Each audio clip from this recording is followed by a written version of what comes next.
नमस्कार, मेरा नाम है साक्षी सेमवाल और आप देख रहे हैं संवाद 365। मुंबई के वीरा भयंदर में उत्तरांचल मित्र मंडली द्वारा रामलीला का आयोजन किया गया।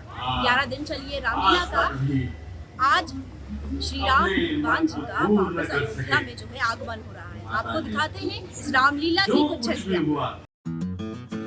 हिंदू मानस में नैतिकता, परस्पर सहयोग और त्याग की सुनाई जाने वाली राम कथा दुनिया भर में किसी न किसी रूप में आज प्रचारित प्रसारित हो रही है। रामलीला का मंचन भारत में ही नहीं बल्कि दुनिया के अलग अलग हिस्सों में भी बड़े उत्साह के साथ किया जाता है। रामलीला के प्रति लोगों की आस्था का अनुमान आप इसी बात से लगा सकते हैं कि लोग रामलीला के किरदारों में भी भगवान को ढूंढ लेते हैं और आज भी लोगों में रामलीला के प्रति इतनी ही आस्था और रामलीला देखने की उत्सुकता बनी रहती है। एक ऐसी ही उत्तराखंडी रामलीला का आयोजन मुंबई महाराष्ट्र के भाईदर में किया गया, जिसे देखने के लिए बड़ी संख्या में दर्शक पहुंचे। 11 दिनों तक चलने वाली इस रामलीला का आयोजन उत्तरांचल मित्र मंडल की ओर से किया गया।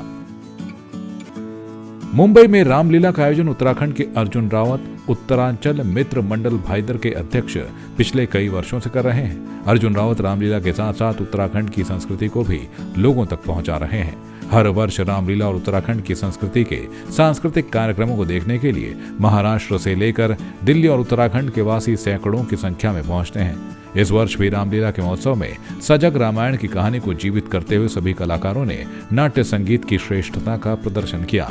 रामलीला में उत्तराखंड के लोक गायक सौरभ मैठाणी को विशेष रूप से आमंत्रित किया गया था। उनके सहयोग और उनके गीतों ने रामलीला के कार्यक्रम को और भी रंगीन बनाया।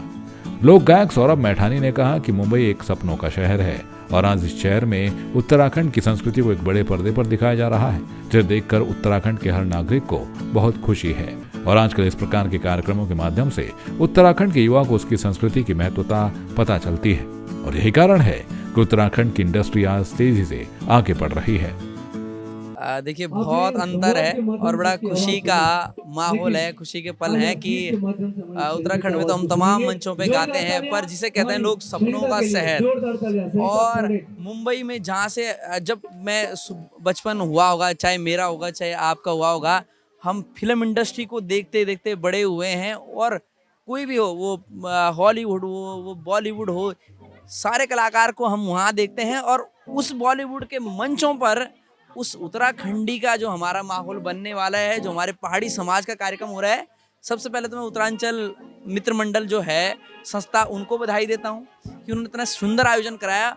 और फिर मैं आभारी भी हूँ और बड़ा सौभाग्यशाली भी हूँ कि इस मंच पर मुझे अपने लोगों को, जो हमारे गढ़वाल कुमाऊं जौनसार के लोग हैं, उनसे परिचय होने का मौका मिल रहा है, उनको अपने गीतें सुनाने के मौका मिल रहा है, तो मैं बड़ी खुशी हो रही है। देखिए जो पिछले 5 से 7 सालों में अंतर रहा है, उसमें हमारे उत्तराखंडी इंडस्ट्री ने बहुत हाइप किया है, ग्रो किया है। क्योंकि पहले जो बीटेक कर रहे हैं बच्चे या जो युवा पीढ़ी है, वो पहले पाश्चात्य संस्कृति की ओर ज़्यादा भागती थी, पर जब से यंगस्टर सिंगर आए हैं या हमारे पुराने लोगों ने जो पुरानी चीज़ें दी हैं, ये कार्यक्रम हुए हैं, तमाम समाचार पत्रों से, सोशल मीडिया से हमारा पहाड़ी समाज जागा है, अच्छी अच्छी जॉब में है, अच्छे अच्छे बिजनेस में है, पर उन्हें अपनी संस्कृति से कनेक्ट होने का मौका मिला है। तो मुझे लगता है कि आने वाले 5 सालों में हमारा जो उत्तराखंड का संगीत है, लोकगीत है, लोक संगीत है, वो और हाइप पे होगा। देखिए हर चीज़ के 2 पहलू होते हैं, ये भी पहलू है क्योंकि हमारे उत्तराखंडी जो गीत हैं और जो वीडियो बनते हैं, उसका एक सीमित बजट होता है।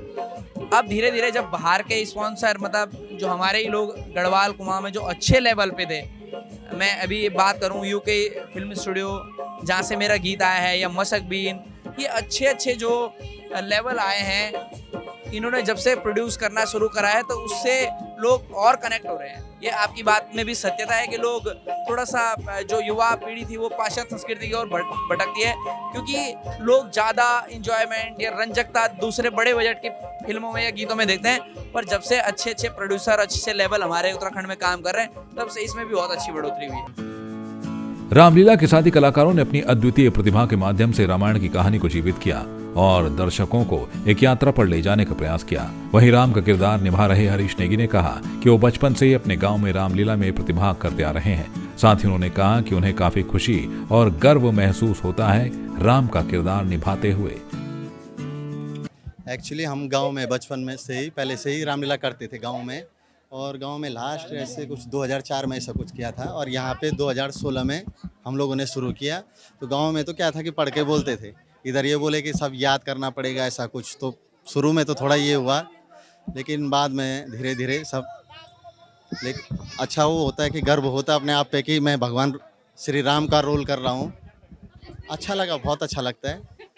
और 2016 से लगे हैं कंटिन्यू। अभी शुरू में तो बहुत चुनौतीपूर्ण लगा कि नहीं हो पाएगा, लेकिन फिर भी भगवान की कृपा थी, राम की कृपा थी कि स्टेज में आते ही सब याद आ जाता था। बहुत अच्छा लगा, खुद गर्व महसूस होता है कि मैंने भगवान राम का किरदार किया है। नहीं बिल्कुल, मतलब सुबह तो अपना जॉब पे जाओ, शाम को आओ। हफ्ते में सिर्फ 2 बार मिलता था, सैटरडे संडे। कभी कभी सैटरडे को भी नहीं, संडे को मिलता था। और 4 महीने लगा लो, 4 महीने से चल रहा था तो हो जाता था। Thank you. अगर ऐसा आगे भी मिला रोल करने का तो बिल्कुल करूँगा, और भगवान राम से यही वो करता हूँ कि आगे भी सब अच्छा रहे। जय श्री राम। मेरा नाम प्रेरणा नेगी है और मैं लास्ट ईयर ग्रेजुएशन का डिग्री कर रही हूँ अभी। और सीता का पार्ट अभी 2 ईयर से ही कर रही हूँ मैं। ये 2016 में चालू हुआ था रामलीला, तभी मैं छोटी थी और तब मैं इधर फ्रंट में बैठ के सबका रामलीला देखती थी और ऐसा कोई उम्मीद नहीं था कि मैं सीता का रोल करूँगी। बहुत प्राउड फील होता है और बहुत अच्छा था एक्सपीरियंस। इस अद्वितीय सांस्कृतिक समारोह ने मुंबई में विभिन्न समृद्ध क्षेत्रों से लोगों को एक साथ आने का मौका दिया और आज मुंबई जैसे शहर में उत्तराखंड की संस्कृति को एक पहचान मिल रही है। रामलीला कार्यक्रम में महिलाओं ने पहाड़ी नृत्य पहनकर एक सुंदर नृत्य की प्रस्तुति दी और उन्होंने कहा कि उन्हें समाज को ये दिखाना है कि रामलीला का आयोजन पहाड़ी संस्कृति की ओर से किया जा रहा है। मेरा नाम लक्ष्मी रावत है। मैं उत्तराखंड मित्र मंडल भाईंदर की कार्यकारी अध्यक्ष हूँ और भाईंदर में हम लोग रामलीला कर रहे हैं।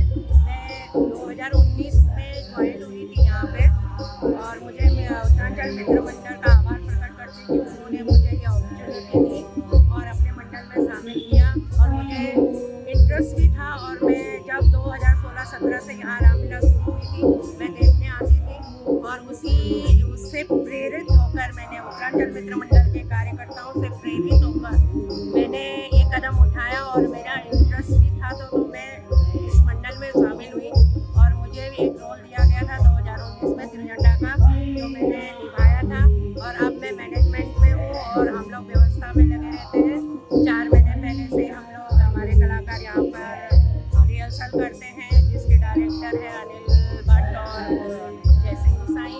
और हमारे सभी कलाकार, सभी जो गृहिणियाँ हैं, हाउसवाइफ है, बच्चे हैं, स्कूल के बच्चे हैं और नौकरी पेशा मतलब पुरुष भी हैं, तो हम लोग सभी समय देकर यहाँ पे रिहर्सल करते हैं। कोई बहनें चाय पानी का व्यवस्था करती हैं, कोई मतलब हर तरह से सब लोग अपना अपना किरदार यहाँ पे निभा रहे हैं।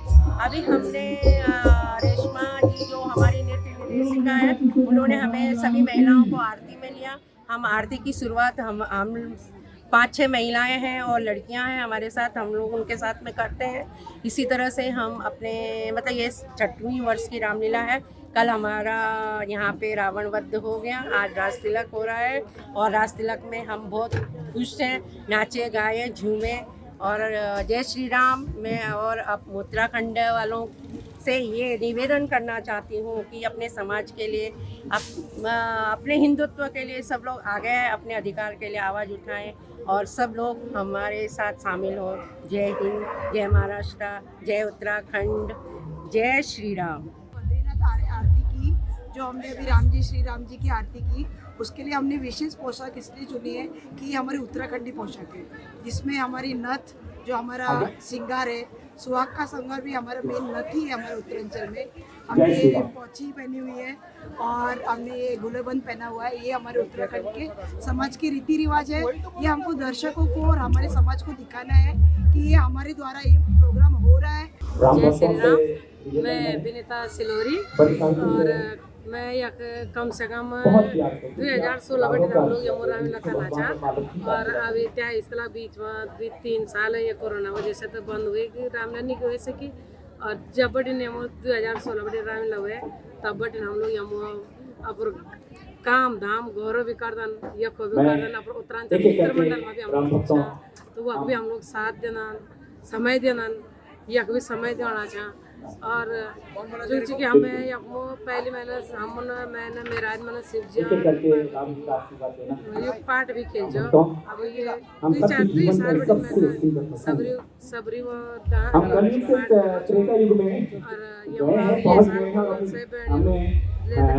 और ये आरती करें एक श्री रामचंद्र के बाल भजन एक बद्रीनाथ वो आरती करी हम सब बहन सब गीत है। तो हम ये सोचा कि सब लोग उत्तराखंडी एक साथ रहना एकजुट रहना तो बहुत अच्छा लोग जय श्री मेरे राघव को अयोध्या। पहाड़ी रामलीला के इस कार्यक्रम ने न केवल मुंबई के लोगों को संस्कृति के प्रति जागरूक किया, बल्कि उत्तराखंड की विशेषता और समृद्धि को साझा करने का एक अनोखा तरीका भी बना। संवाद 365 के लिए मुंबई से साक्षी सेमवाल की रिपोर्ट।